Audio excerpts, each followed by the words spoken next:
तथागत भगवान बुद्ध, विश्वगुरु तथागत भगवान बुद्ध विषय तसं पहिली वेळ होतोय.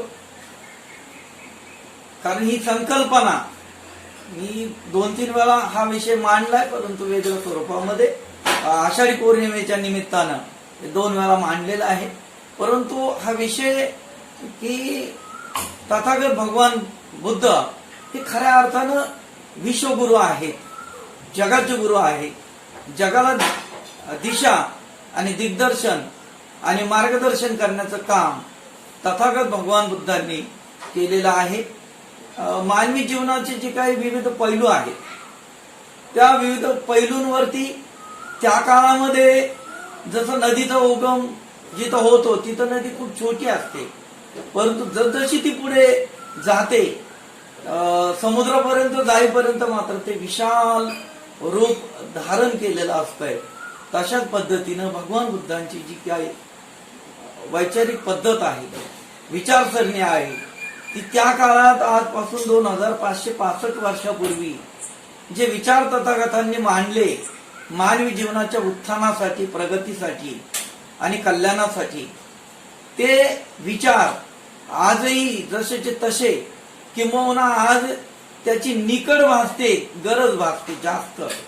आणि आज हा महामारीचा कोविड या महामारीच्या काळामध्ये त्याची जास्त प्रकर्षाने जाणीव होते की तथागत भगवान बुद्धांनी मनाला खूप महत्वाचं स्थान दिलंय.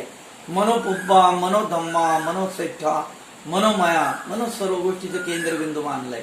आणि आज या कोविड-19 महामारीच्या काळामध्ये ज्याचं मन मजबूत आहे ना, ज्याचं मन धीट आहे ना, ज्याचं मन व्यवस्थित आहे ना, नीट आहे ना, तोच माणूस हॉस्पिटल मधून व्यवस्थित परत येतोय, अशी परिस्थिती झाली. जे कमकुवत मनाची माणसं आहेत ते घाबरूनच बरेच लोक गेलेले आहेत. तर हा जो विचार आहे तथागत भगवान बुद्धांचा, हा प्रकर्षानं जाणवतोय. आणि म्हणून त्यांनी अनेक मानवी जीवनाच्या अनेक अंगाला स्पर्श केलाय, अनेक पैलूंवरती त्यांनी आपले विचार प्रगट केलेले आहे. आणि ते विचार आज विशाल रूप धारण करून एक जगाला, जगाचे गुरु म्हणून, जगाला मार्गदर्शक म्हणून तथागत भगवान बुद्ध यांचे विचार आज विश्वाला हे तारणारे, पुढे नेणारे हे विचार आहेत. आपण त्याचा सांगोपांग विचार करणार आहोत, त्याचं मागोवा घेणार आहोत. ज्या दृष्टीनं अनेक मानवी जीवनामध्ये ज्या काही विविध अंग आहेत त्या अंगावरती तथागत भगवान बुद्धांनी आपले विचार मांडलेले. जसं जगामध्ये अनेक धर्म आहेत, त्यामध्ये प्रामुख्यानं जे काही धर्म आहेत त्यामध्ये बौद्ध, ख्रिश्चन, हिंदू, मुस्लिम, शीख असे धर्म आहेत. हे धर्म प्रामुख्यानं आहेत. बौद्ध धर्माचे संस्थापक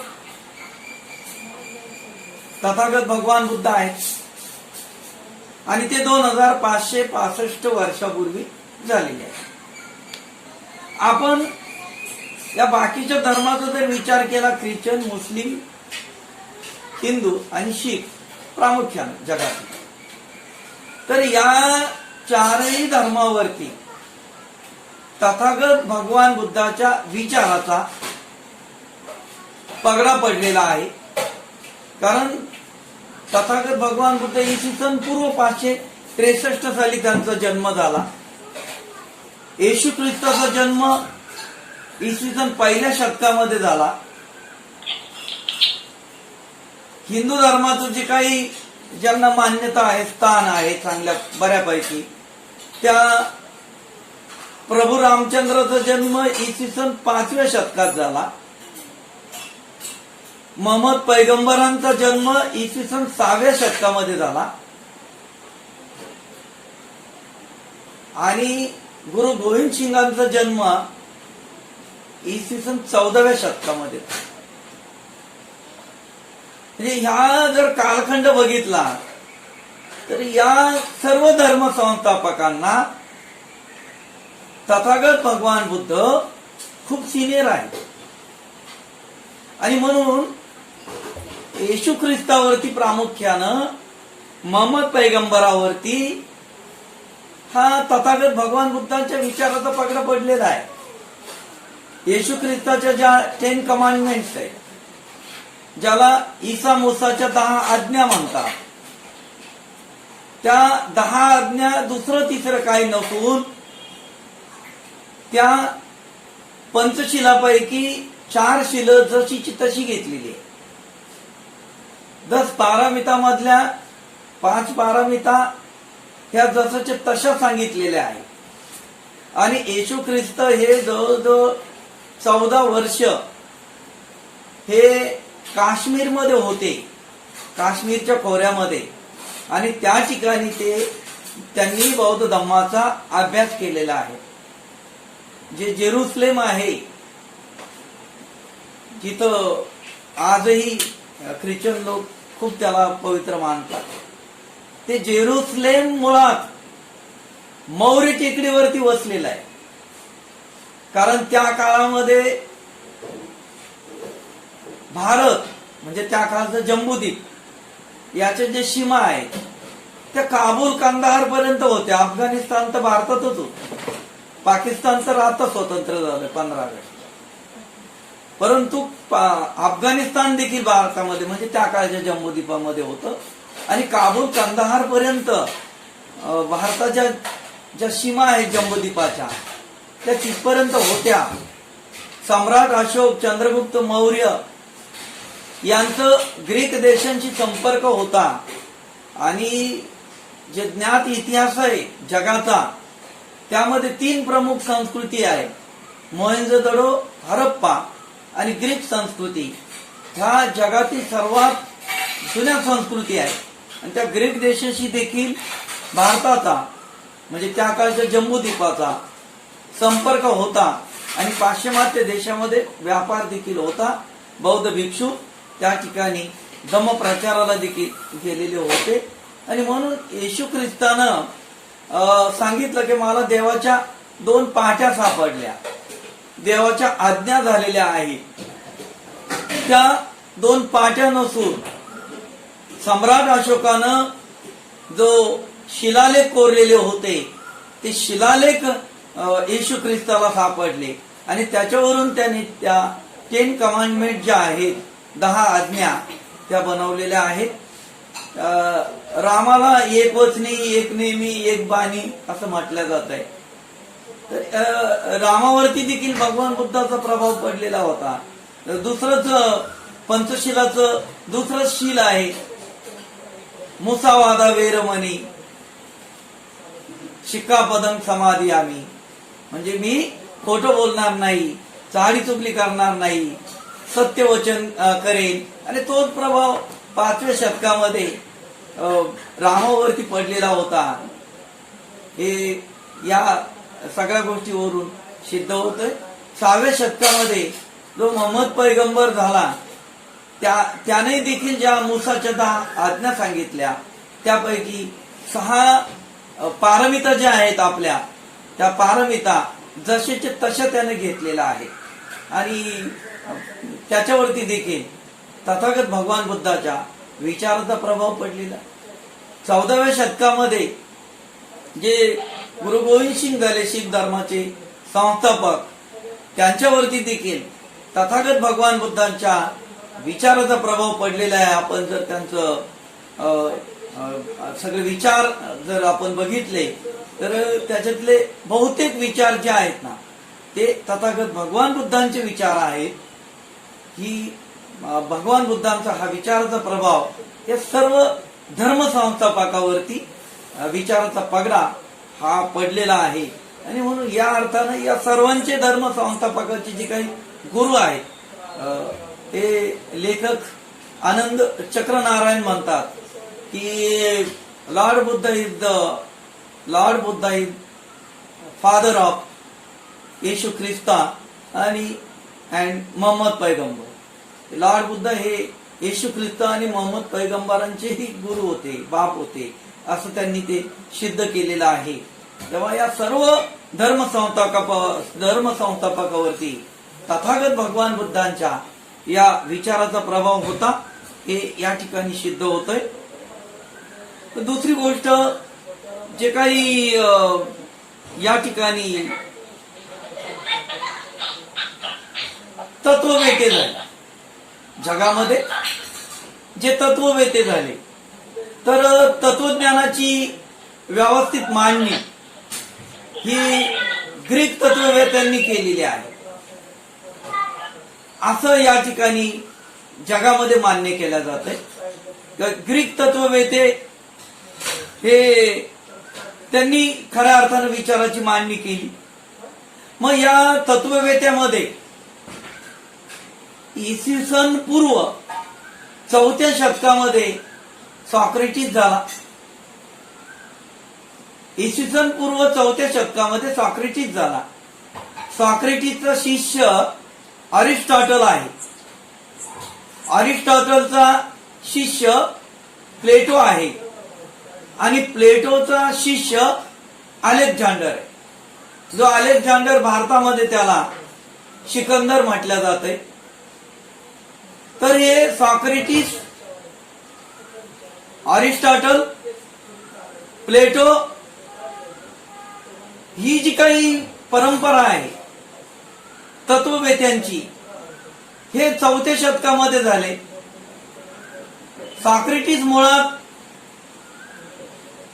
सॉक्रेटिसचा जन्म तथागत भगवान बुद्धांच्या महापरिनिर्वाणानंतर झाला आणि या ठिकाणी जी काही ग्रीक देशांशी संबंध होता भारताचा, त्या ग्रीकांवरती देखील, या तत्ववेत्यांवरती देखील तथागत भगवान बुद्धाच्या विचाराचा पगडा पडलेला.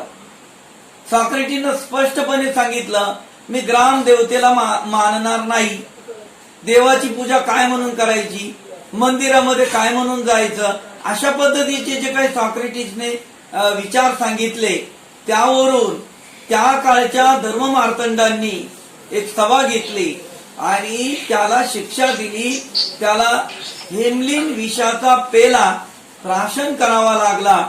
विष पाजून सॉक्रेटिसला मारल्या गेलं. विचारवंत सॉक्रेटिस होता. त्यांनी एकी एक दुर्की दोन ही मांडणी विचाराची केली. तीच मांडली तथागत भगवान बुद्धांनी सॉक्रेटिसच्या जन्माच्या अगोदर 100 वर्ष ती मांडणी तथागत भगवान बुद्धांनी केलेली होती. जगाच्या पाठीवरती पंचशील उपासकांसाठी पंचशील हे 5च तत्व आहे. सामनेरसाठी दशशील हे 10च आहे, 11 नाही किंवा 9 नाही. भिक्षूंसाठी नियम 227च आहे, त्याच्यामध्ये कमी अधिक नाही. पारमिता ह्या 10च आहेत.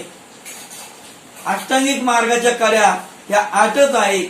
ही जी विचाराची मांडणी, प्रतित्य समुत्पादाच्या कड्या ह्या 24च आहेत. त्या 22 दिसणार नाहीत आपल्याला आणि 25वी कडी नाहीये.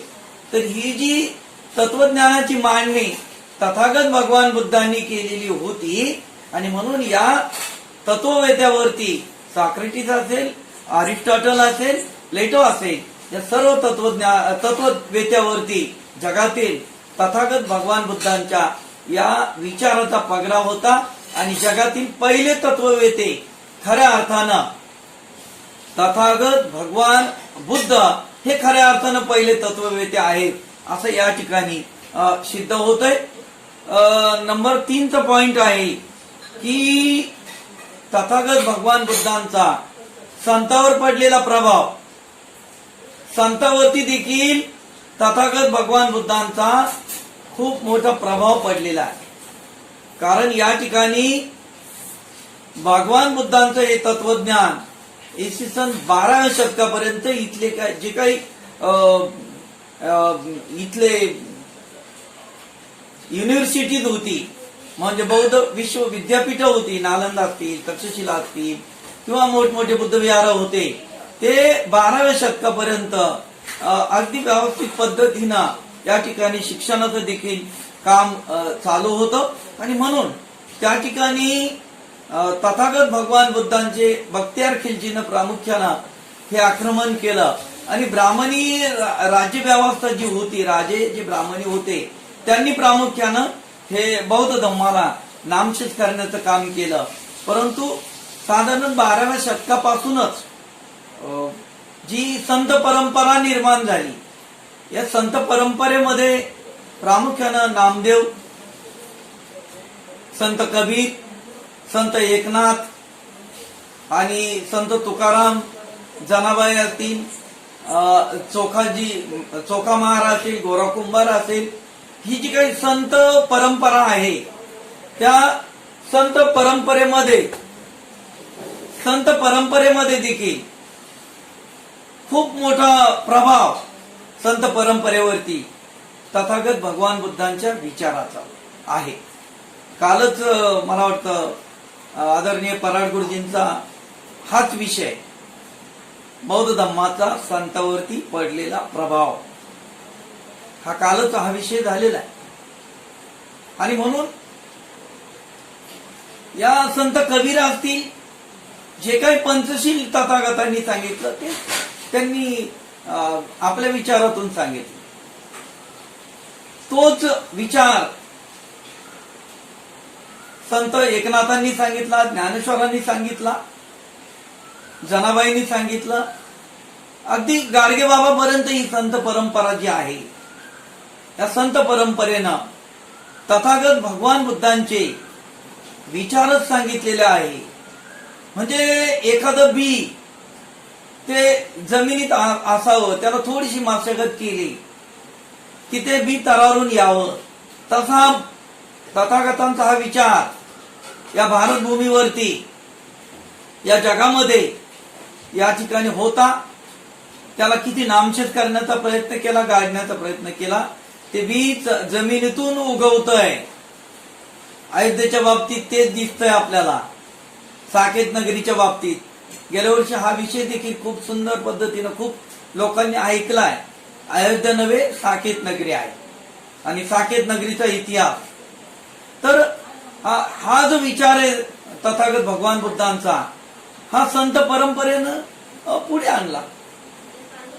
जे तथागत भगवान बुद्धांनी सांगितलं, मग प्रतिते समुत्पाद असेल, कर्मसिद्धांत असेल, तोच विचार संतांनी आपल्या अभंगातून, अभंग म्हणजे ज्याचा भंग होत नाही ते संत, म्हणजे शांत झालेले, तो खऱ्या अर्थानं अरहंताचा अपभ्रंश आहे संत.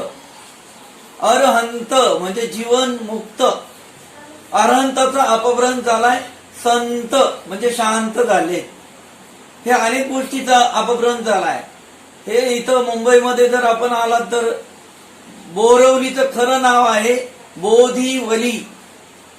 बोधिवली, बोधी म्हणजे ज्ञान, आणि ज्ञानाचं भांडार कुठं आहे, त्या तिथं कानेरी गुंफेमध्ये ते विश्व विद्यापीठ होतं आणि त्याची वेल, आणि म्हणून त्याला बोधिवली हे खरं नाव होतं. त्याचा अपभ्रंश झाला, बोधिवली झाला. माटुंगा हे जे रेल्वे स्टेशन आहे माटुंगा मुंबईमध्ये, हे अपभ्रंशित नाव आहे. माटुंगा याचं खरं नाव होतं महातुंगा. हे विद्वान भिक्षू होते, त्यांच्या दर्शनाला लोक जायचे, त्यांना भेटायला, चर्चा करायला लोक जायचे. कुठं चाललो तर महातुंगाकडे, आणि मग महातुंगा असा अपभ्रंश झाला माटुंगा. अशा अनेक गोष्टी आहेत. तर बौद्ध संत साहित्यावरती या बौद्ध धम्माचा खूप मोठा प्रभाव पडलेला आहे. त्याच्यावरती जास्त मी भाष्य करणार नाही, कारण कालच विषय आपला तो झालेला आहे. आणि पराड गुरुजी असल्यानंतर 1.5-2 तास त्यांनी आपलं संत सगळं कबीर वगैरे खूप छान पद्धतीनं ते मांडताय. पुढचा जो पॉइंट आहे महत्वाचा, की या इथल्या नाथ संप्रदायावरती 15व्या-16व्या शतकामध्ये नाथ संप्रदाय झाला. त्या नाथ संप्रदायावरती देखील तथागत भगवान बुद्धांच्या विचाराचा प्रभाव पडलेला आहे. नाथ संप्रदाय जे काही नवनाथ झाले, गोरखनाथ, मच्छिंद्रनाथ वगैरे जे काय झाले, खऱ्या अर्थानं गोरखनाथाचा जो काय आजी गुरु आहे तो बौद्ध भिक्षूच होते. आणि मग इथं बौद्ध भिक्षू, विद्वान भिक्षू काही तर बाहेर देशामध्ये निघून गेले, कारण इथल्या राजांनी बख्तियार खिलजीनं आक्रमण केल्यानंतर इथल्या ब्राह्मणी व्यवस्थेनं मात्र पूर्ण बौद्ध विहारांचा ताबा घेतला आणि बौद्ध भिक्षूंच्या कत्तली झाल्या. एका बौद्ध भिक्षूंच्या मुंडक्यासाठी 1000 दिनाराचं बक्षीस लावलं गेलं, 1000 मोहरा दिल्या जातील अशा पद्धतीनं. आणि त्यामुळं मग काही लोकांनी वेशबदली केला. या नाथ संप्रदायाचं जर आपण वस्त्र बघितले तर जिथं मुंडन करत होते बौद्ध भिक्षू त्यांनी जटा वाढवल्या, दाढी वाढवली. बौद्ध काशाय वस्त्र तसंच ठेवलं, मध्ये त्यांनी काळं हे लावलेलं आहे जॅकेट टाईप अशा पद्धतीनं. बाकीचे जे काही विचार आहेत त्यांची जी विचाराची परंपरा आहे ती बौद्ध पद्धतीप्रमाणेच विचाराची परंपरा आहे. आणि म्हणून या नाथ संप्रदायावरती देखील तथागत भगवान बुद्धांच्या विचाराचा प्रभाव पडलेला आहे. पुढे आपण जर बघितलं तर या विश्वामधील जगातील जे काही संशोधक झाले, जे काही शास्त्रज्ञ झाले, त्या शास्त्रज्ञावरती देखील तथागत भगवान बुद्धांच्या आधुनिक विज्ञान इतकं प्रगत झालेलं आहे, प्रचंड प्रगती केलेली आहे विज्ञानानं. आणि त्यामुळं जग हे खरं म्हणजे जवळ आलेलं आहे, खूप जवळ आलेलं आहे जग. परंतु या प्रगतीच्या पाठीमागं विज्ञानाला किंमत देखील मोजावी लागली, त्याग देखील करावा लागला, बऱ्याच लोकांना त्याग देखील करावा लागला. आणि म्हणून या संशोधकावरती देखील, शास्त्रज्ञांवरती देखील, म्हणून आपण काही वेळेला म्हणतो की जगातील पहिले शास्त्रज्ञ, खऱ्या अर्थानं जगातील पहिले शास्त्रज्ञ हे तथागत भगवान बुद्ध आहे. शास्त्रज्ञावरती देखील तथागत भगवान बुद्धांच्या विचाराचा प्रभाव पडलेला आहे. आणि म्हणून इसवी सन 12व्या शतकामध्ये जेम्स वाटनं या वाफेच्या इंजिनाचा शोध लावला. इसवी सन 12व्या शतकामध्ये युरोपमध्ये तो पाणी उकळीत होता, पाणी गरम करत होते किंवा चहा उकळीत होता. पाण्याला उकळी आल्यानंतर जे झाकण ठेवलेलं होतं ते फेकलं गेलं. त्याला वाटलं माझा धक्का लागला असं, पुन्हा ठेवलं. असं 3 वेळा झालं. 3 वेळा ते झाकण, आजूबाजूला कोण नाही, मग झाकण का फेकलं जात आहे, याचं कारण काय, याची कारण मीमांसा जेम्स वाटने केली. तो जेम्स वाट जर भारतात असता 12व्या शतकामध्ये तर काय झालं असतं माहितीये, तो भूत भूत भूत म्हणून पळाला असता. कारण 12व्या शतकामध्ये इथं निर्जीव भिंत चालवल्या जात होती आणि काय काय केल्या जात होतं. म्हणजे इतकं भ्रामक संकल्पना, अज्ञान, अंधश्रद्धा भारतामध्ये बळकावलेली होती, बोकाळलेली होती. आणि म्हणून त्या जेम्स वाटनं मात्र विचार केला, याच्या पाठीमागे गेला, खोलात गेला, याची कारण मीमांसा शोधली. याचं कारण काय आहे, या वाफेमुळे होतं. मग वाफेमुळे जर हे झाकण फेकलं जात असेल तर मग वाफेमुळे त्याने त्या इंजिनाचा शोध लावला. आणि याच्या पाठीमाग जी विचाराची परंपरा आहे, याचा जो स्रोत आहे, या जेम्स वाटच्या विचाराचा जो काही स्रोत आहे तो आहे तथागत भगवान बुद्धांचा प्रतीच्य समुत्पाद. आणि 1000 वर्षापूर्वी तथागतांनी सांगितलं की जगामध्ये कारणाशिवाय काही होत नाही. तो कारणाच्या मुळाशी गेला का, काय कारण आहे, मग वाफेमुळे होतोय, तर मग वाफेच्या इंजिनाचा शोध लागला. आणि युरोपमध्ये चक्र सुरू झालं आणि औद्योगिक क्रांतीला सुरुवात झाली. पुढे प्रबोधन क्रांतीला युरोपमध्ये ती सुरुवात झालेली आहे. आणि याचं कारण आहे तथागत भगवान बुद्धांचा हा प्रतीच्य समुत्पाद. तथागतांनी जो प्रतीच्य समुत्पाद सांगितला की जगामध्ये कारणाशिवाय काही होत नाही. 1968 साली या देशामध्ये इथं भारतामध्ये डॉक्टर अब्राहम कोवर आले. मूळचे ते भारतातलेच रहिवासी, केरळ मधले, शिलोनला जाऊन स्थायिक झाले. आणि त्यांनी जगामध्ये 5 लाखाचं बक्षीस लावलेलं आहे. अज्ञान, अंधश्रद्धा, भ्रामक संकल्पना आणि बुवा बाजी, बाबा बुवा, आया बाया, अम्मा टम्मा आणि बापू या सगळ्यांच्या विरोधामध्ये.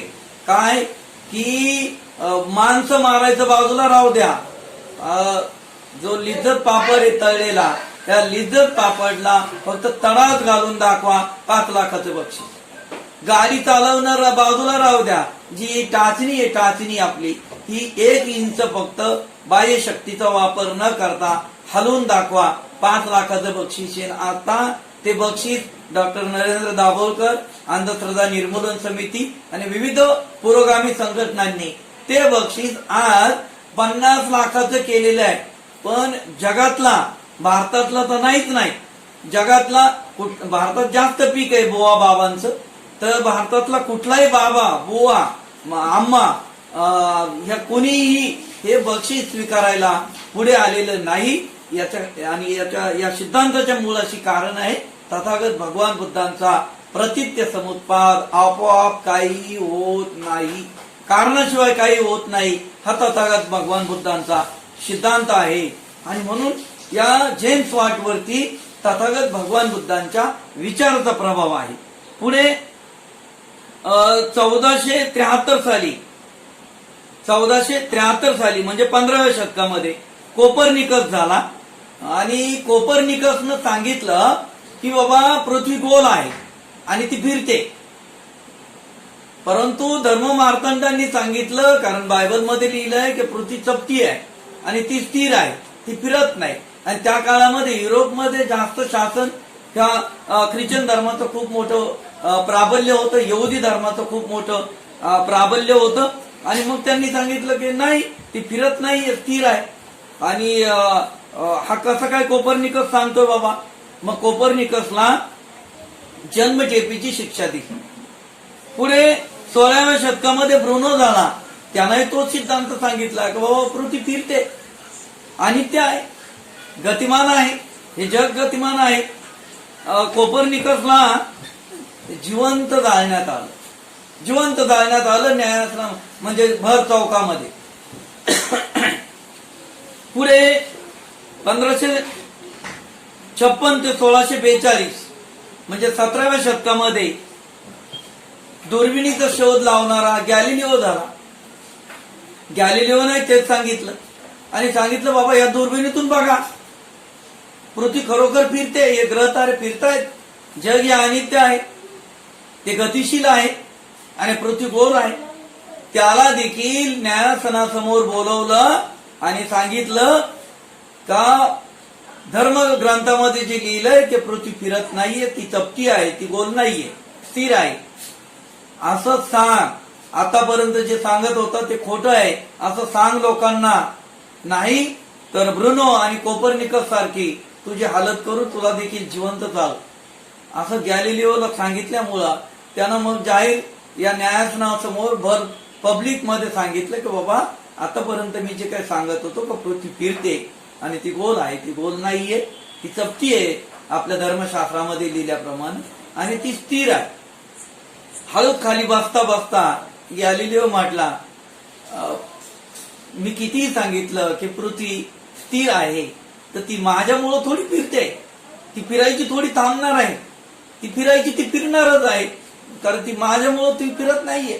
आणि हळद बसला खाली. त्याला देखील नजर कैदेत ठेवण्यात आलं. त्याने दुर्बिणीचा शोध लावला. त्याला देखील म्हटले की हे चेटूक आहे, आम्ही ते पाहणार. भगवान बुद्धांना देखील तसंच म्हणत होते की भगवान बुद्ध हे चेटूक करतात, ते चेटूक करतात असं सांगत होते. म्हणून त्या मिगार मातेच्या सासऱ्यानं समोर येऊन प्रवचन ऐकलं नाही. नंतर त्यानं प्रवचन भगवान बुद्धांचं ऐकलं, समोर आला. तोंड बघायचं नाही का, ते चेटूक करतात. भगवान बुद्ध त्यांचं जे विचार आहे, त्यांचं व्यक्तिमत्व आहे, हे एवढं आकर्षक होतं, एवढं विलोभनीय होतं की बाबासाहेब आंबेडकरांनी बुद्ध आणि त्यांचं धम्म या ग्रंथामध्ये लिहिलंय की तथागत बुद्ध जर चालत असतील तर बसलेला माणूस उभा राहायचा, समोरून आले उभा असलेला माणूस त्यांच्या पाठीमागे चालू लागायचा. शिव्या देत आलेला माणूस भगवान बुद्धांना परत जाताना मात्र बुद्धाचा शिष्य होऊन परत गेला. ही क्रांती आहे, ही विचाराची क्रांती आहे. शब्दानच पेटतात घरं आणि दारं आणि शब्दानच जिंकता येतात राज्याची राज्य. तथागत भगवान बुद्धांकडे ही शब्दाची जादू होती, ही शब्दाची कला होती. आणि या शब्दावरतीच आपल्याला जी काही मांडणी आहे विचाराची, ती मांडणी जर आपण व्यवस्थित पद्धतीनं केली तर लोक देखील आकर्षित होतात आणि मग या पद्धतीचं व्यक्तिमत्व आणि सम्यक वाचा तथागतां भगवान बुद्धांकडे होती. ती मैत्री, करुणा, मुदिता ह्या ज्या काही गोष्टी आहेत, हे कुशल जे काही कर्म आहेत, विचार आहेत, ते भगवान बुद्धांच्या खरे ते ओसंडून वाहत होते. मैत्रीचा सुरेख संगम, करुणेचं सागर म्हटलं जाते भगवान बुद्धांना, करुणा सागर असं म्हटलं जात आहे. तर हे ओसंडून वाहत होते हे विचार, प्रत्येक माणसामध्ये ते असतात. परंतु आपण त्या विचाराला खतपाणी घालत नाही. आपण खतपाणी घालतो राग, लोभ, द्वेष, मोह, अहमपणा या विचाराला वाढवतो, याला खतपाणी घालतो. आपल्याला खतपाणी घालायचं आहे मैत्री, करुणा, मुदिता, समता, स्वातंत्र्य, बंधुत्व, न्याय, नीती या कुशल विचाराला, या जगाच्या कल्याणकारी विचाराला आपल्याला खतपाणी घालायचंय. आणि हे जे जग आहे हे सुंदर, कल्याणकारी आणि एक आदर्श बनवायचं आहे. बाबासाहेब आंबेडकरांच्या संकल्पनेमध्ये जे समाज आहे, जो भारत आहे, जो देश आहे, तो या पद्धतीचा आहे की समतेवरती आधारित, शिलावरती आधारित, सत्शील, सद्वर्तनी, सदाचारी समाज, बुद्धिप्रामाण्यवादी समाज आणि विज्ञानवादी समाज ही बाबासाहेब आंबेडकरांच्या आदर्श समाजाची संकल्पना आहे. ती आपल्याला कृतीमध्ये उतरवायची आहे. आणि त्या पद्धतीनं ह्या संशोधकांनी, या शास्त्रज्ञांनी जो विचार सांगितला की बाबा जग हे अनित्य आहे, पृथ्वी फिरते, गतिमान आहे, सूर्य, ग्रह, चंद्र, तारे हे सगळं फिरताय, हे विश्व भ्रमणशील आहे, हा विचार या संशोधकांनी सांगितला 14व्या शतकात, 15व्या शतकात, 16व्या शतकात, 18व्या शतकात, 20व्या शतकात. परंतु हा विचार तथागत भगवान बुद्धांनी आजपासून 2565 वर्षापूर्वी सांगितला. तथागतांनी काय सांगितलं की जग हे अनित्य आहे, क्षण प्रतिक्षण माणसामध्ये बदल होतोय. अणुरेणू आणि त्याच्या पलीकडे, अणुरेणीच्या पलीकडे भगवान बुद्धांनी विचार सांगितला अष्टकलाप. अष्टकलाप म्हणजे हे जे काही आपलं शरीर बनलेलं आहे, 4 घटकांचं, पृथ्वी, आप, तेज, वायू, याचे अतिशय सूक्ष्म अशा पद्धतीनं ते अष्टकलाप त्याला त्यांनी म्हटलेले आहे. आणि त्याचं एकत्रीकरण, विघटन या सगळ्या गोष्टी खूप सुंदर पद्धतीनं तथागत भगवान बुद्धांनी ह्या सांगितलेल्या आहेत. आणि म्हणून हे जग कोणी निर्माण केलेलं नाही आहे, तर हे जग विकसित झालेलं आहे. हे 2500 वर्षापूर्वी तथागत भगवान बुद्धांनी सांगितलं आणि त्याचा विकास होत आहे, ते उत्क्रांत होत आहे आणि ते भ्रमणशील आहे, अनित्य आहे, परिवर्तनशील आहे. हा विचार भगवान बुद्धांनी सांगितला आणि तोच विचाराचा पगडा, तोच विचाराचा प्रभाव या सर्व शास्त्रज्ञावरती पडलेला आहे. आणि म्हणून या शास्त्रज्ञांचे खऱ्या अर्थानं गुरु तथागत भगवान बुद्ध होते. आणि म्हणून या अर्थानं म्हटलं जात आहे की जगातील पहिले शास्त्रज्ञ, पहिले संशोधक अगर कोण असेल तर ते तथागत भगवान बुद्ध आहेत. पुढे ह्या चार्ल्स डार्विन यानं उत्क्रांतीचा सिद्धांत सांगितला आणि त्याच्या पाठीमागे देखील डार्विनच्या या सिद्धांताचा जो काही स्रोत आहे, मूळ स्रोत, तो देखील तथागत भगवान बुद्धांचा हा विचार आहे की जग हे विकसित झालेलं आहे. डार्विननं उत्क्रांतीचा विकसित झालेलं आहे, उत्क्रांत झालेले आहे जग, हे सांगितलं भगवान बुद्धांनी. ते सांगितलं की जग हे हळूहळू विकास पावत आहे, विकासाकडे जात आहेत, विकास पावत आहेत. याचे निर्माण जगाचा निर्माता असा कोणी नाहीये, जे कोणी असं निर्माण केलेलं नाहीये, त्याचा हळूहळू विकास होत आहे. अशा पद्धतीनं या डार्विन वरती देखील तथागत भगवान बुद्धांच्या विचाराचा पगडा आहे. पुढे जर आपण बघितलं तर वैद्यक शास्त्र जे आहे आजचं, चिकित्सा शास्त्र हे अतिशय प्रगत झालेलं आहे. परंतु त्या काळामध्ये तथागत भगवान बुद्धांना जसं आपण तथागत म्हणतो, करुणासागर म्हणतो, जगातील पहिले वैज्ञानिक म्हणतो, महाकारुणिक म्हणतो, अशा पद्धतीनं भगवान बुद्धांचं एक नाव असं देखील आहे, वैशेष गुरु. वैशेष गुरु म्हणजे या वैद्यक शास्त्राचे, चिकित्सा शास्त्राचे देखील भगवान बुद्ध गुरु आहेत.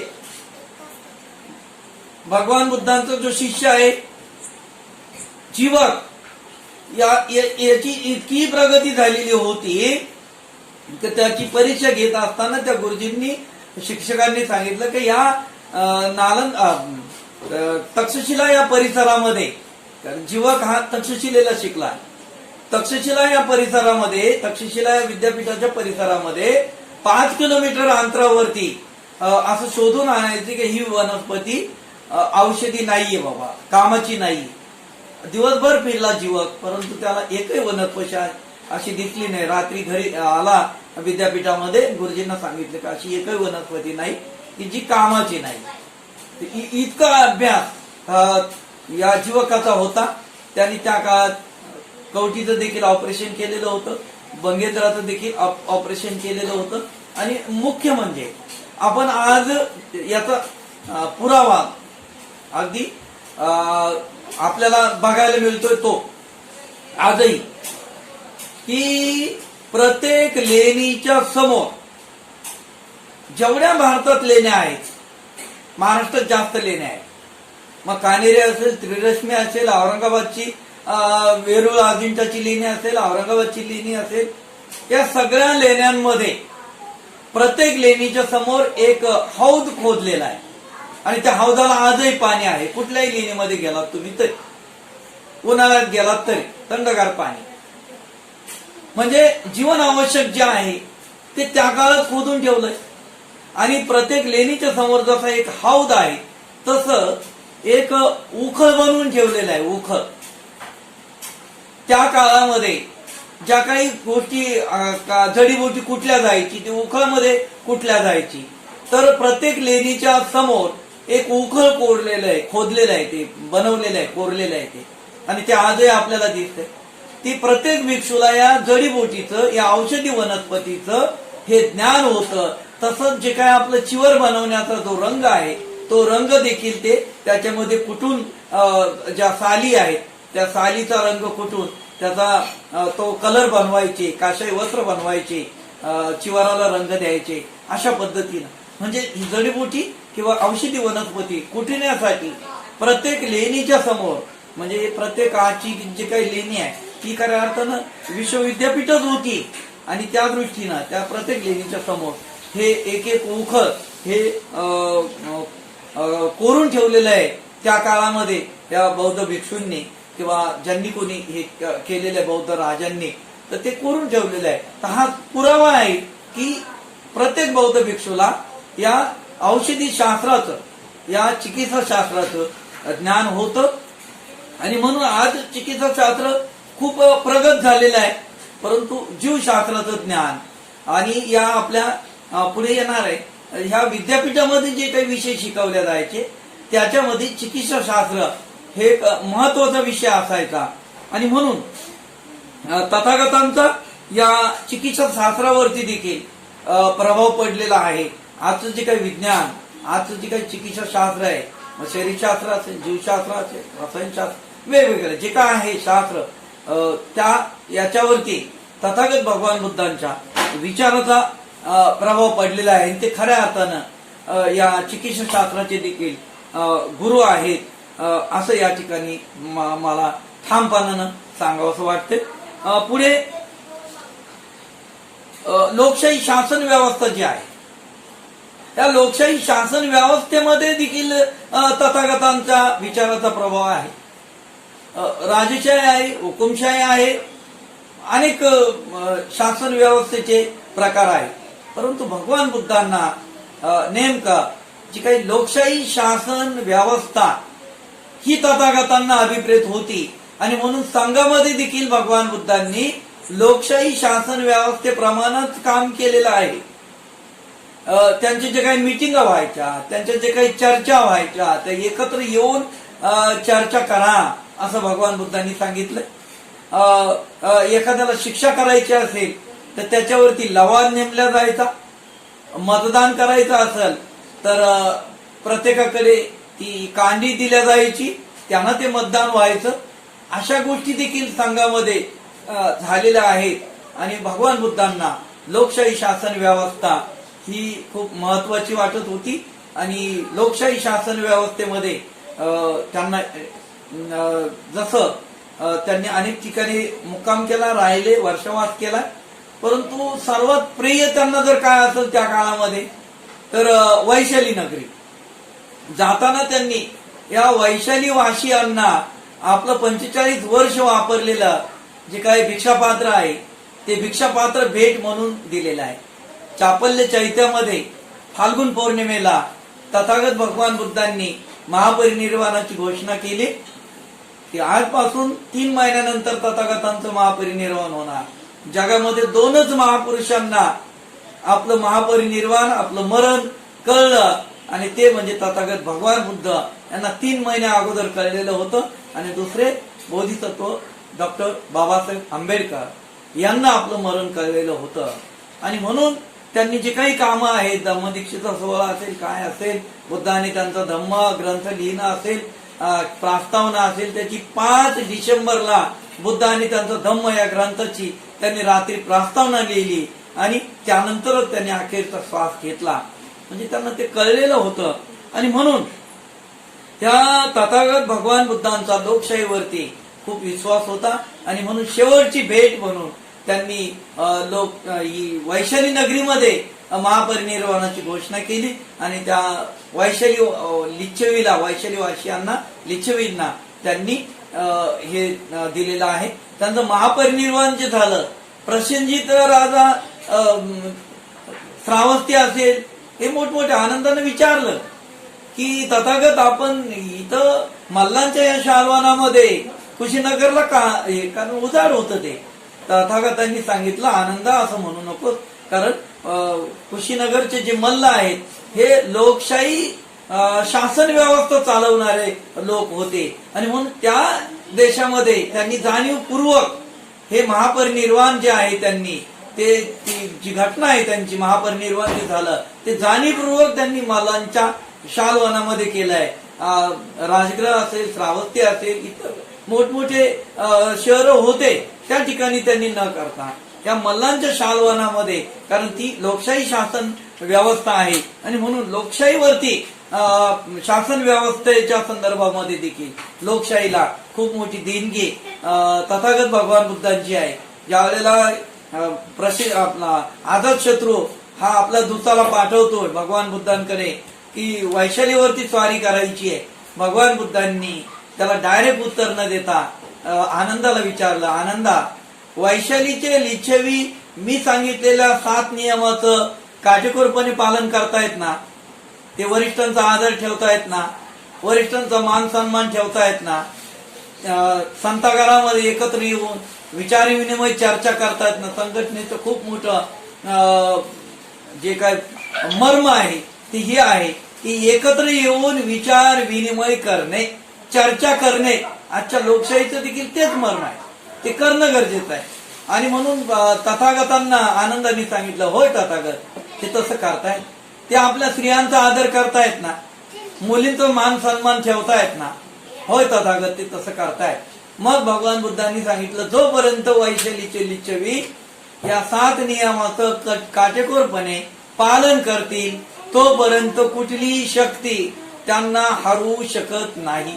म्हणजे लोकशाहीला ही तथागतांच्या विचाराची हे 7 नियम जे वैशालीच्या लिच्छवींना भगवान बुद्धांनी सांगितले ते आजही आपल्या प्रत्येक संघटनेनं, भारतीय बौद्ध महासभेच्या प्रत्येक शाखेनं आणि लोकशाही शासन व्यवस्था मानणारे, पुरोगामी मानणारे सगळ्या संघटनांनी ते एक आपल्या प्रतिज्ञा म्हणूनच त्याचा प्रत्येक मीटिंग मध्ये, प्रत्येक चर्चेमध्ये त्याचा ओहपोह झाला पाहिजे, त्याची चर्चा झाली पाहिजे. अशा पद्धतीनं मी या ठिकाणी नमूद करतो. आणि लोकशाहीला शासन व्यवस्था बळकट करण्यासाठी तथागत भगवान बुद्धांची विचाराची खूप मोठी देणगी आहे. आज जर बघितलं तर हुकुमशाही जगातून जवळजवळ नष्ट झाली, हद्दपार झालेली आहे.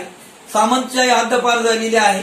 इतर जे काय आहे, कोणाला हुकुमशाही चालवायची जरी असेल परंतु ती लोकशाहीच्या आडूनच चालवले जाते. अशा पद्धतीची परिस्थिती आहे. जगामध्ये जवळजवळ सर्व देशामध्ये लोकशाही शासन व्यवस्था ही या ठिकाणी मान्य केलेली आहे जगानं. आणि म्हणून या लोकशाही शासन व्यवस्थेवरती तथागत भगवान बुद्धांच्या विचाराचा प्रभाव आहे. पुढे आपण जर बघितलं तर तथागत भगवान बुद्धांचा कलेच्या क्षेत्रामध्ये खूप मोठा प्रभाव पडलेला आहे. विचाराचा प्रभाव पडलेला आहे, बौद्ध धम्माचा प्रभाव पडलेला आहे. त्या ठिकाणी आज खूप मोठमोठे जे काही विहार असतील, मंदिरं असतील, ही चित्रकला जी काय आहे ही बौद्ध कलेची या जगाला आणि या भारताला ही खऱ्या अर्थानं देण आहे. मोठमोठी चित्र, खजुराहोसारखं मंदिर बघा तुम्ही, त्या ठिकाणी अगदी पंढरपूरचं मंदिर बघा किंवा बालाजीचं मंदिर बघा, या ठिकाणी ही बौद्ध चित्रकला त्या ठिकाणी एक नैसर्गिक चित्रकला. किंवा वेरूळ अजिंठा बघा, आम्ही श्रीलंकेला देखील गेलोय, थायलंडला गेलोय, परंतु या देशातली जी काही चित्रकला आहे, वेरूळ अजिंठ्यामध्ये जे काही चित्र काढलेले आहे, जे काही संकेत दिलेले आहेत, तीच चित्रकला जगानं स्वीकारली. थायलंडमध्ये 50 फुटाची मूर्ती आम्ही बघितली महापरिनिर्वाण अवस्थेतली, तीच 29 फुटाची मूर्ती आपली महापरिनिर्वाण अवस्थेची मूर्ती आपण कुशीनगरला बघतो. तर ह्या ज्या काही गोष्टी आहेत, वेरूळ अजिंठ्यामध्ये जी इंग्रज शासनाला आणि इंग्रज अधिकाऱ्यांना आकर्षित केलं, हे कलेनं आकर्षित केलेलं आहे. आणि म्हणून त्या ठिकाणी ही शिल्पकला जी काय आहे, चित्रकला जी काय आहे, ती अप्रतिम. म्हणजे आज इतकं विज्ञान प्रगत होऊनही, जग प्रगत होऊनही तशा पद्धतीची शिल्पकला, कोरीव काम आपण करू शकत नाही. आजची परिस्थिती आहे. आणि म्हणून या ज्ञानाच्या क्षेत्रामध्ये तथागतांच्या विचाराचा प्रभाव पडलेला. सगळ्यात पहिलं प्राधान्य त्यांनी दिलं प्रज्ञा. आपण जो अभिवादन करतोय प्रज्ञा, शील आणि करुणा याचं सुरेख संगम म्हणजे बुद्ध. आणि आपण शिलाला वंदन करतोय, पंचांग प्रणाम करतोय, ज्ञानाला वंदन करतोय. हे प्रतीक आहे बुद्धाचं. प्रज्ञा, शील, करुणा आणि मैत्री या 4 गोष्टीचा सुरेख संगम म्हणजे बुद्ध. आणि म्हणून ज्ञान, या ज्ञानाला खूप महत्व दिलंय. प्रज्ञा याला महत्व दिलंय. अज्ञानाला भगवान बुद्धांनी सांगितलं की याला नकार द्या. या अज्ञानातूनच सगळ्या गोष्टी घडतात. मग जीवनाबद्दलचं अज्ञान, जगाबद्दलचं अज्ञान, ह्या सगळ्या अज्ञानाला त्यांनी थारा दिलेला नाही. तर त्या ठिकाणी प्रज्ञेला त्यांनी हे केलेलं. तीच परंपरा क्रांतीवा ज्योतिबा फुल्यांनी त्यांनी तेच म्हटलंय का मतीविना गती गेली, गतीविना वित्त खचलं, इतके अनर्थ एका अविद्येने केलं. अविद्येविना हे सगळं घडलेलं आहे. अविद्या म्हणजे अज्ञान. आणि तोच परंपरा डॉक्टर बाबासाहेब आंबेडकरांनी सांगितली का शिका. पहिलं वाक्य सांगितलं. आता त्याच्यावरती बरीच चर्चा चालू आहे. शिका, संघटित व्हा आणि संघर्ष करा. शिका हे पहिलं सांगितलं बाबासाहेब आंबेडकरांनी. शिका म्हणजे ज्ञानी व्हा, प्रज्ञावान व्हा. संघर्ष कोणाशी करायचा आहे? अज्ञान अंधश्रद्धेशी संघर्ष करायचा आहे. संघर्ष आपल्या अकुशल प्रवृत्तीशी संघर्ष करायचा आहे. संघर्ष या पद्धतीचा अज्ञान, अंधश्रद्धा, अकुशल प्रवृत्ती आणि जे या चांगल्या कामामध्ये अडथळा करतायत त्यांच्याशी संघर्ष करायचा आहे. आणि तो संघर्ष संघटित होऊन करायचा आहे. ही बाबासाहेब आंबेडकरांची जी काही त्रिसूत्री सांगितलेली बाबासाहेब आंबेडकरांनी, ती आपल्याला आचरणामध्ये आणायची. त्याचा पहिलाच मुद्दा सांगितला बाबासाहेब का शिका म्हणजे ज्ञानी व्हा, प्रज्ञावान व्हा.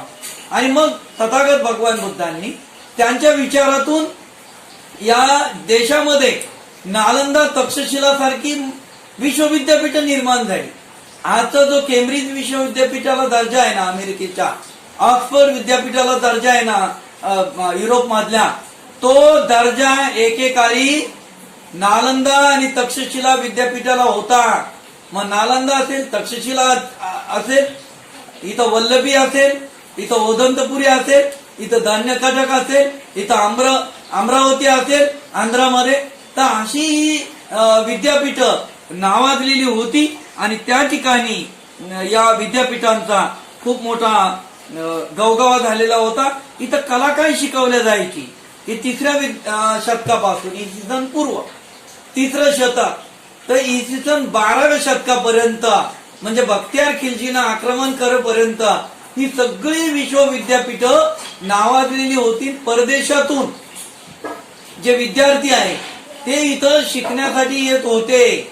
आज जसं अमेरिकेमध्ये शिकायला जातात तशा पद्धतीनं बाहेर देशातले विद्यार्थी भारतामध्ये शिकायला येत होते. आणि इसवी सन पूर्व 3रं शतक म्हणजे सम्राट अशोकाचा काळ ते इसवी सन 12व्या शतकापर्यंत जवळजवळ 1500 वर्ष या नालंदा, तक्षशिला आणि विद्यापीठ अगदी नावाजलेली होती.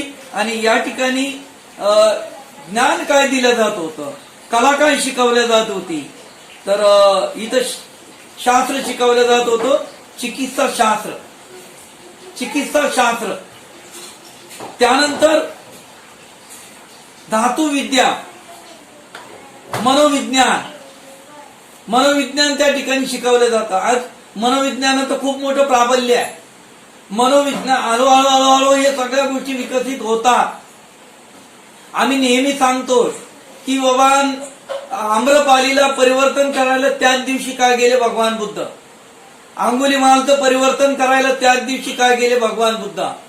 कारण भगवान बुद्धांनी अनकॉन्शियस माइंडला जागृत केलेलं होतं. आणि म्हणून समोरच्या व्यक्तीच्या मनात काय चाललेलं आहे, त्याचं मन कशा स्थितीमध्ये आहे, धम्म श्रवण करण्याची त्याची स्थिती आहे का, हे सगळं विचार करून सकाळी ते चंक्रमण करायचे. तर नुसतं चंक्रमण करत नव्हते, तर ते विचार करायचे, आज मला कुणाला परिवर्तन करायचंय, आज मी कुणाचं परिवर्तन करायचंय, त्याची मनस्थिती काय आहे, ही मनस्थिती जाणणं ही देखील खूप महत्वाचं आहे. आणि म्हणूनच ती मनस्थितीवरूनच, चेहऱ्यावरूनच त्यांनी सारीपुत्त आणि मोगलांनी समोरून येत असताना राजगृह नगरीमध्ये वेळुवनामध्ये बसले असता 500 भिक्षू संघाचं ते सारीपुत्त आणि मोगलांचं नाव माहित नाही, ओळख नाही, काही, तरीही तथागतांनी सांगितलं, भिक्षूंनो ते समोरून जे 2 ग्रस्त येत आहेत हे माझ्या धम्माचे आग्रश्रावक होतील. हे कसं सांगितलं, चेहऱ्यावरून सांगितलं. चेहरा हा आपल्या मनाचा अर्थ आहे.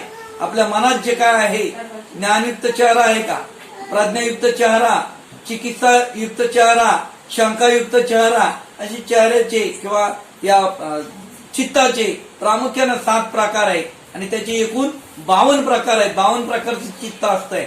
आणि ती चित्त भगवान बुद्ध जाणवत होते. आणि म्हणून ही जी काही विद्या आहे, दर्शनशास्त्र, व्याकरण, वनस्पती शास्त्र, ह्या विद्या, हे ज्ञान या नालंदा, तक्षशिला, वल्लभी, ओदनपुरी या मोठमोठ्या विहारामधून, या विद्यापीठामधून हे ज्ञान त्या ठिकाणी दिलं जायचं.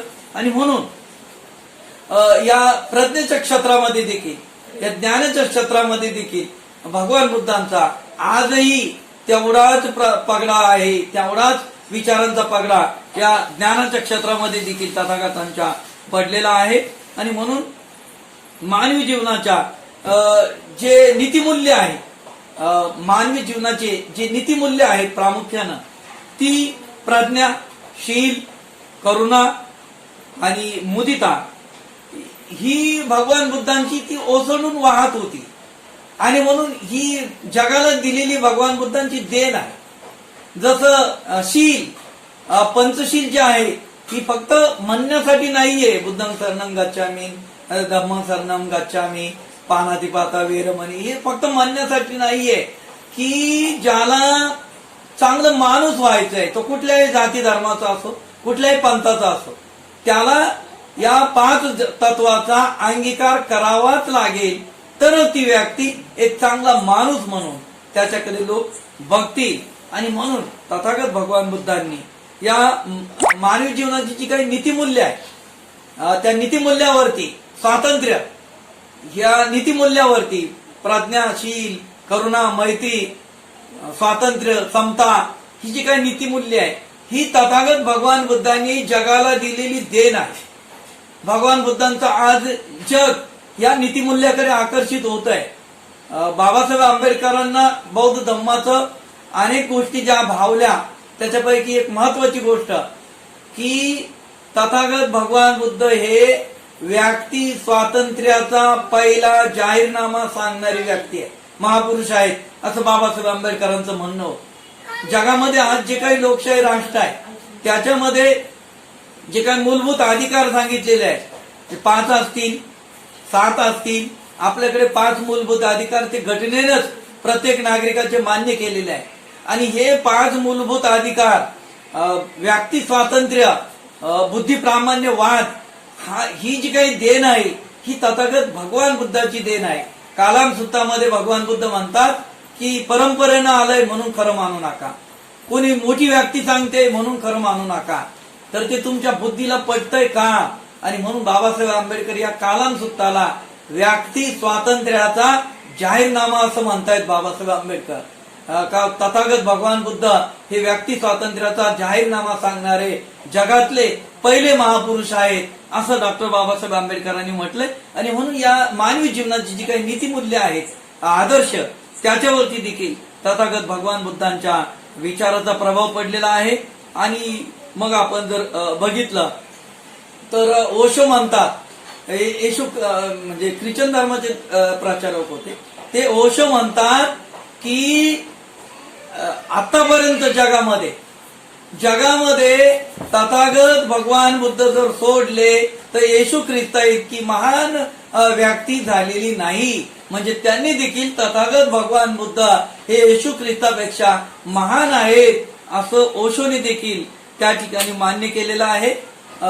थोर वैज्ञानिक आईन्स्टाईन म्हणतात 1879 साली ते झाले आणि 19व्या शतकामध्ये सापेक्षवादाचा जनक असं म्हटले जाते जगामध्ये.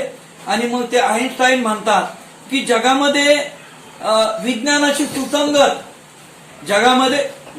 सुसंगत असा कोणता धर्म असेल तर तो बौद्ध धर्म आहे.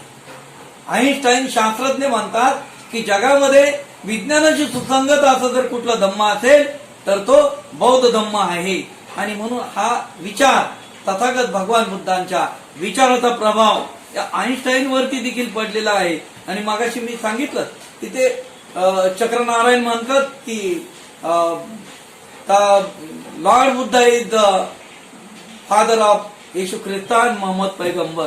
डॉक्टर बाबासाहेब आंबेडकरांनी आयुष्याच्या शेवटी जर कुठे नतमस्तक झाले असतील, जर कुणापुढे झुकले असतील तर ते तथागत भगवान बुद्धांच्या विचारातून.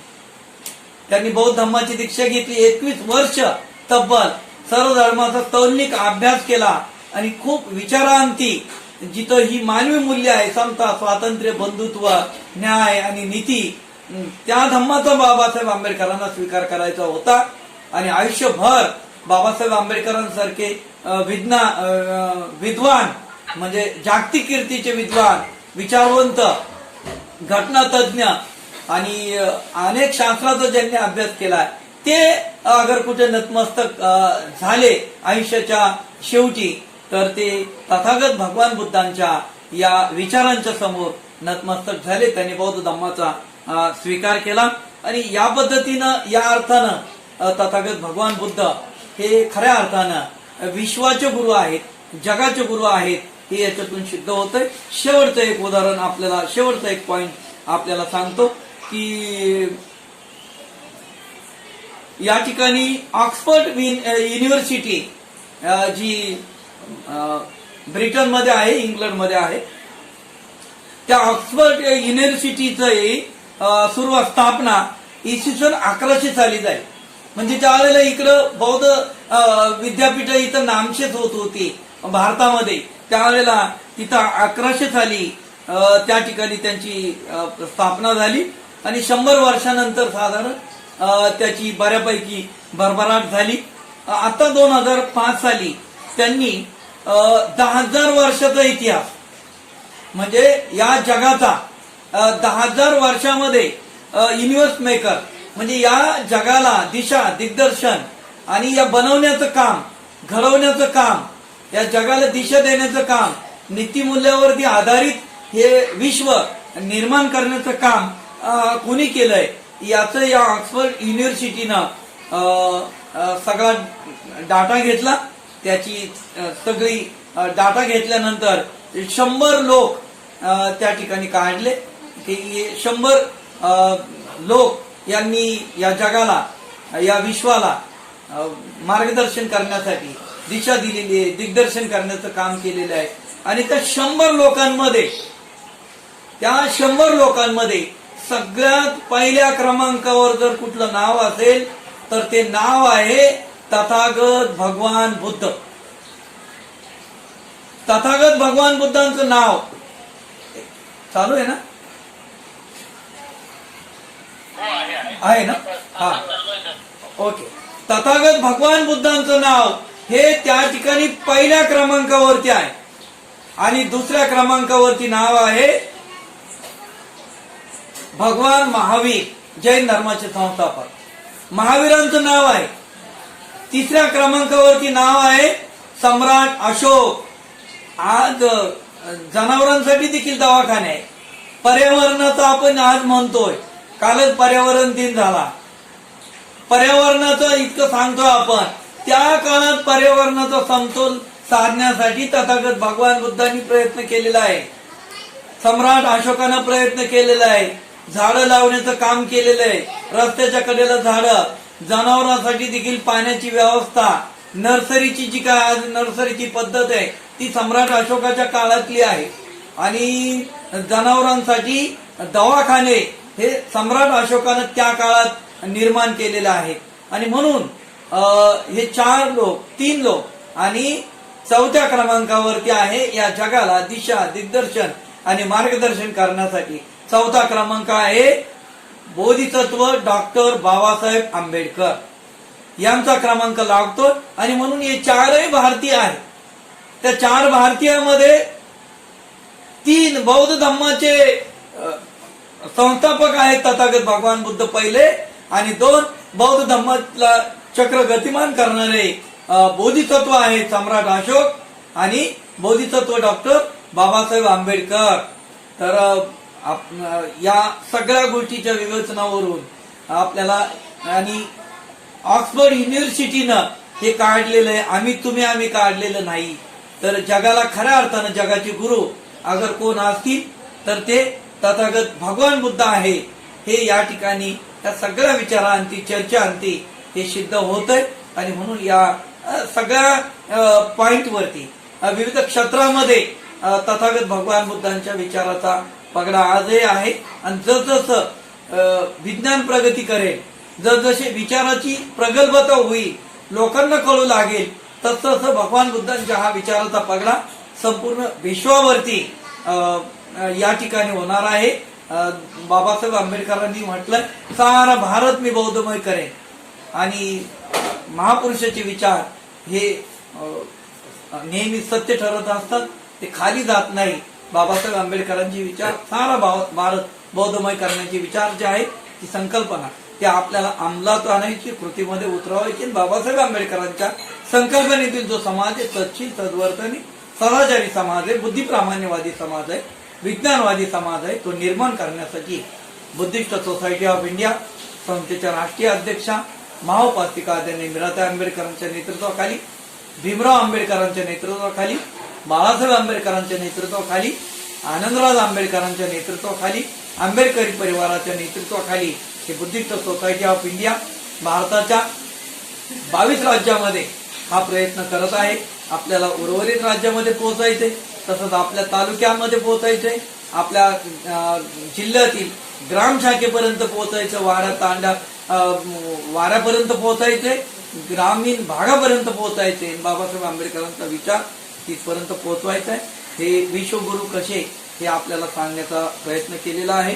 तथागत भगवान बुद्ध हेच खऱ्या अर्थानं या विश्वाचे गुरु आहेत, हेच खऱ्या अर्थानं मार्गदर्शक आहेत, दिशा दिग्दर्शन करणारे आहेत. आणि म्हणून अशा या विश्वगुरूला मी वंदन करतो.